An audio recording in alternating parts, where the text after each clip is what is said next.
नमस्कार दोस्तों, इस समय की सबसे ज्यादा चर्चों में रहने वाली बात है भारत पाकिस्तान के युद्ध की। जी हाँ, इस युद्ध में भारतीय वायुसेना के एयर मार्शल अवधेश कुमार भारती साहब ने श्री रामचरितमानस की चौपाई से एक प्रेस कॉन्फ्रेंस को संबोधित किया जो चारों ओर चर्चा में है। आइए इस चौपाई का अर्थ और परिस्थिति को जानने का प्रयास करें।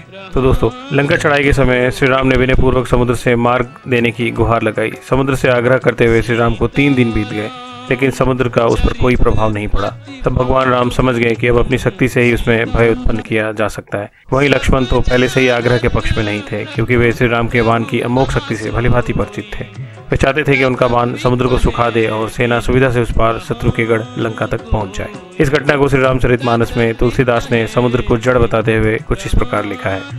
विनय न मानत जलधि जड़, गए 3 दिन बीत, बोले राम सकोप तब, भय बिनु होई न प्रीत। प्रभु श्री राम समुद्र के चरित्र को देखकर ये समझ गए कि अब आग्रह से काम नहीं चलेगा, बल्कि भय से काम होगा। तभी श्री राम ने अपनी महाअग्निपुंसर का संधान किया, जिससे समुद्र के अंदर ऐसी आग लग गई जिससे उसमें वास करने वाले सभी जीव जंतु जलने लगे। तब समुद्र प्रभु श्री राम के समक्ष प्रकट होकर हाथ में अनेक बहुमूल्य रत्नों का उपहार ले अपनी रक्षा के लिए याचना करने लगे और कहने लगे कि वे पंच महाभूतों में से एक होने के कारण जड़ हैं। अतः श्री राम ने शस्त्र उठाकर उन्हें उचित शिक्षा दी। रामायण की इस पंक्ति से हमें ये शिक्षा मिलती है कि यदि आग्रह से काम न बने तो फिर भय से काम निकालना चाहिए। तो इस युद्ध में भी कुछ ऐसे ही परिस्थिति उत्पन्न हुई जहां विनय हार गया और शौर्य को उसकी जगह लेनी पड़ी। जय श्री राम।